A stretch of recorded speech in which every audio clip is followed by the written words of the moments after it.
melakukan bully? Pernah. Apalah manfaatnya dari kalian membuli? Nggak ada. Terus kenapa dibully? Nggak ada menggara Sebenarnya sambil nangis. Itu yang nggak boleh. Nah, bully itu perilaku intimidasi yang dilakukan itu berulang-ulang.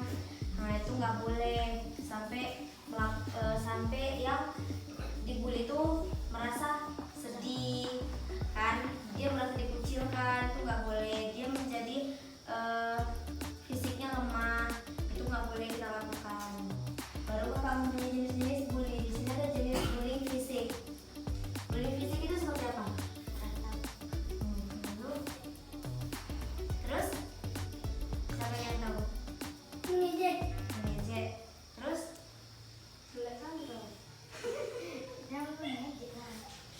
terus menjambak gitu kan? Itu salah satu bullying fisik. Kemudian ada bullying verbal. Ada yang tahu nggak bullying verbal itu apa? Ada yang tahu nggak? Enggak. Bullying verbal itu berbentuk intimidasi nama, hinaan, cemoohan. Pasti itu yang sering kalian lakukan kan? Iya. Iya. Lalu ada bullying cyber. Bullying cyber itu melewati media sosial, kayak sindir-sindiran gitu ya. Pasti sering tuh kan. Apalagi zaman sekarang udah pegang handphone ya. Ya. Jelek videomu. Nah, pasti jelek videomu gitu ya. Nah, itu melakukan bullying. Berarti kamu pernah melakukan bullying seperti itu. Jadi, ayo Pak, Sindir aja sama namanya. sindir. Ya, itu salah satunya contoh. Lalu bullying sosial itu seperti menyebarkan gosip, humor gitu. Humor yang nggak benar, melempar leluconan jahat, ini contohnya. Kok ketawa aja sih, Pak? Itu nggak boleh dilakukan bullying. Karena bentuk bullying itu terbagi dari dua. Bentuk penindasan secara fisik, itu tadi dia. Fisik bisa mengakibatkan luka fisik, cacat, cedera. Contohnya kayak fisik, kalian memukul, anak tersebut bisa memar yang kalian pukul, pipinya kalian pukul, memar pipinya. Ayo dia melapor ke orang tuanya. Siapa jadinya yang rugi? Kan yang ngebully yang rugi. Kemudian ada bentuk penindasan secara psikologis. Dia itu tekanan kejiwaan contohnya. Jadi dia tuh kayak merasa kok nggak ada ya teman aku yang mau temenan sama aku kenapa ya, ada yang kurangnya dari aku gitu kan contohnya. Nah, kalian juga pasti kalau dibully sakit hati. Jadi kita nggak boleh melakukan bully. Ciri-ciri bully itu yang mengalami kekerasan atau korban yang ciri-ciri anak yang mengalami kekerasan, korban bullying itu seperti ini. Secara fisiknya pakaian dan barangnya itu rusak. Pasti kalian tuh pasti kalau berantem bajunya kalian tarik, jadi baju sekolahnya rusak, ya kan? Apalagi peralatan sekolahnya kalian campakin, jadinya rusak gitu. Secara sosial dianya berkelahi di mana mereka terlihat tidak dapat mempertahankan dirinya. Jadi mereka tuh kayak merasa terganggu. Contoh kayak yang ngebully ini ada di kantin, dia yang kena bully mau ke kantin, lapar mau makan, takut kena bully, jadi dia minder. Itu ada temen aku yang sering bully aku nggak jadilah ke kantin gitu. Kan kasihan jadinya kan. Yang tadinya dia lapar jadinya nahan lapar, nggak jadi ke kantin. Dia takut kena bully, malu dia dibully sama teman-temannya, dilihat sama teman-temannya. Pasti kalian kalau dibully gitu kan, merasa pasti gitu, takut kan. Makanya kita nggak boleh ngebully orang. Secara emosional dianya lemah, tidak bahagia. Iya betul tuh tadi. Dia malu, lemah, dia merasa minder, dia merasa aku nggak punya teman aku suka ejekin aku gitu. Itu kita nggak boleh melakukan bully. Penyebabnya itu penampilan ada beberapa penyebab terjadinya bully, yaitu sebagai berikut. Penampilan fisik, artinya ketika seorang anak memiliki penampilan fisik yang dianggap berbeda dengan anak yang lain, pasti akan kena bully. Nah, berbeda itu contohnya seperti apa? Penampilan itu berbeda, penampilan fisik yang berbeda contohnya seperti apa? Ada yang tahu? Ada yang tahu? Masa nggak ada yang tahu? Tapi sering ngebully, masa nggak tahu? Ayo, apa? Contohnya? Celat. Celat. Nah, pasti kalian bully kan? gitu. Lalu kayak ada selanjutnya yang kedua ras. Contoh kayak yang satu temennya ini Batak, yang satu temennya Jawa. Jawanya ini notok kali, pasti kalian ajain Jawa nih Jawa pasti gitu kan, itu nggak boleh.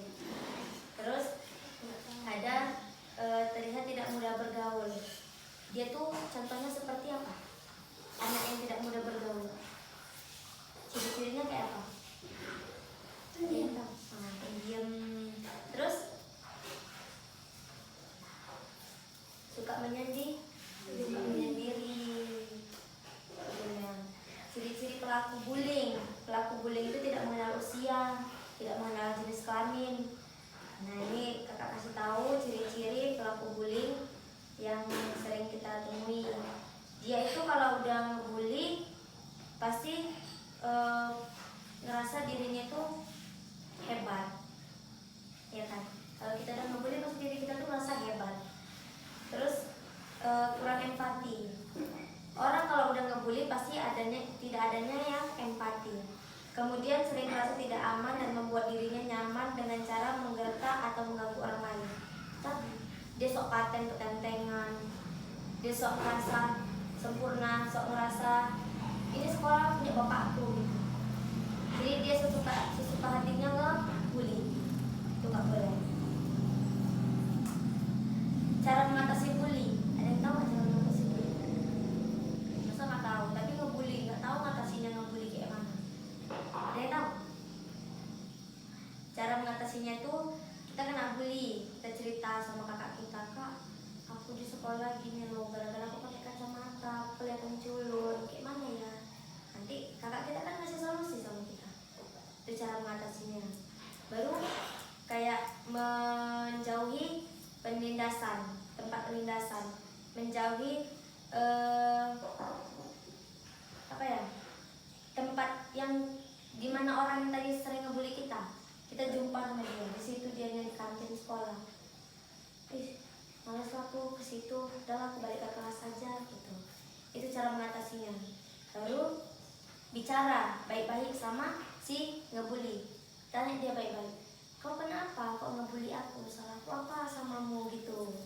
Nanti kan dia bakalan ngejelasin, kau pula gini. Ya namanya manusia, ada yang sempurna dong, gitulah ya kan.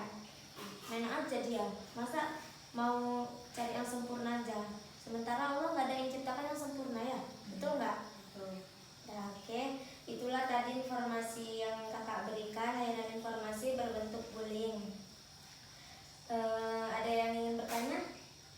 Sekilas dari materi kita. Tahu ada yang mau tanya? Kak, aku sering ngebully loh sama temen aku. Temanku kayak gini. Ada nggak yang sering dibully? Oh, sering kena bully. Kena bullynya apa contohnya? Diejeknya apa?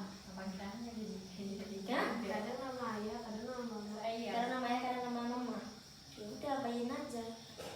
Iya, emang itu nama orang tua aku, kenapa gitu?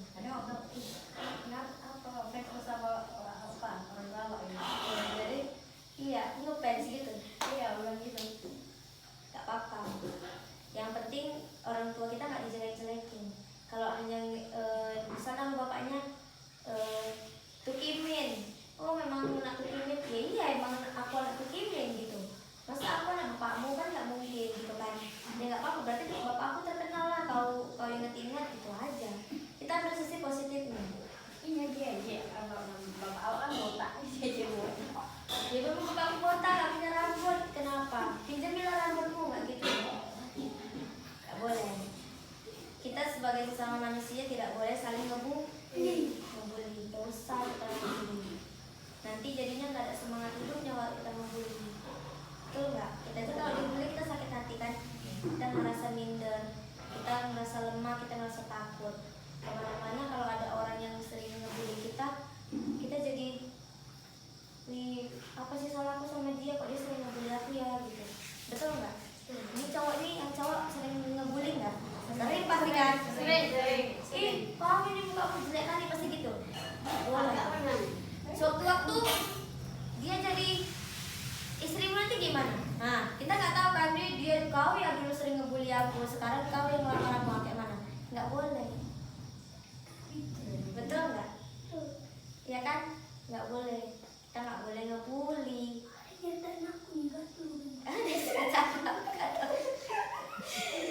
Oke, baiklah. Hanya ini yang bisa kakak sampaikan. Lebih dan kurang kakak mohon maaf. Besok kita jumpa lagi dengan materi yang berbeda. Oke.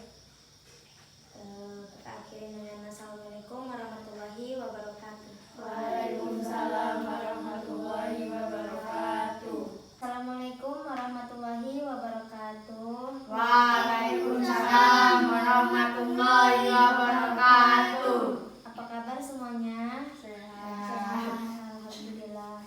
Baiklah, pertemuan kita kali ini kita akan membahas masa remaja atau pubertas. Ada yang tahu nggak apa itu masa remaja atau pubertas? Nggak tahu. Ya, kakak akan menjelaskan apa itu masa remaja. Masa remaja merupakan masa peralihan antara masa kehidupan dari anak-anak menuju ke dewasa yang ditandai dengan pertumbuhan dan perkembangan biologis dan psikologis. Nah, menurut ahli terdapat dua fase masa remaja, yaitu masa remaja awal dan masa remaja akhir. Masa remaja awal itu dimulai sejak umur 13 sampai 17 tahun. Nah, remaja akhir sekitar umur 17 sampai 18 tahun. Nah, kalian ini kan SMP, berarti kamu meranjak di masa remaja pertama. Awal.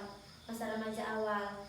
Nah, pada masa inilah kalian banyak merasakan mengalami gejolak. Apa itu gejolak? Dikatakan gejolak karena kalian mengalami berbagai perubahan, perkembangan, pertumbuhan.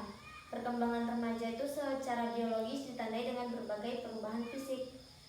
Sedangkan secara psikologis ditandai dengan sikap, perasaan, terus egois, terus perasaan yang labil, emosinya labil gitu. Tahu nggak labil itu apa?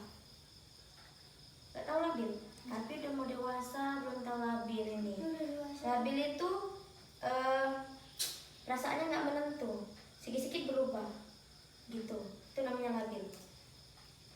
Nah, masuk kita ke pembahasan masa pubertas. Masa pubertas merupakan bagian normal dari kehidupan manusia sebagai proses yang menandakan tubuhmu mulai berkembang. Nah, pubertas mulai terjadi saat hormon-hormon tertentu mulai berproduksi di dalam tubuh kita. Nah, pada masa ini memang pertumbuhan dan perkembangan berlangsung dengan cepat. Pada anak perempuan, pubertasnya dimulai dengan apa? Ditandai apa? Apa? Menstruasi. Kalau laki-laki? Apa yuk? Gak usah malu-malu. Mimpi basah. Nah, secara umum perubahan fisik pada remaja perempuan yaitu apa? Kalau udah kita menstruasi, apa yang berubah dari tubuh kita? Payudara yang mulai berkembang. Terus keringat kita tuh berubah jadi bau gitu. Itu terjadi sama perempuan sama laki-laki. Laki-laki kalau itu dia mimpi basah, suaranya berubah menjadi besar, ngebas gitu suaranya. Ini contohnya. Mukanya berminyak, sama perempuan juga gitu. Laki-laki juga gitu. Kalau sudah memasuki masa pubertas, perempuan timbul jerawatnya, laki-laki juga ada timbul jerawatnya.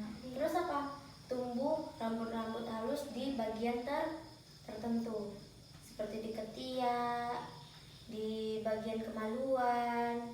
Kalau laki-laki ada kumisnya, ada jenggotnya, tumbuhnya jakun. Itu pada sunat kan?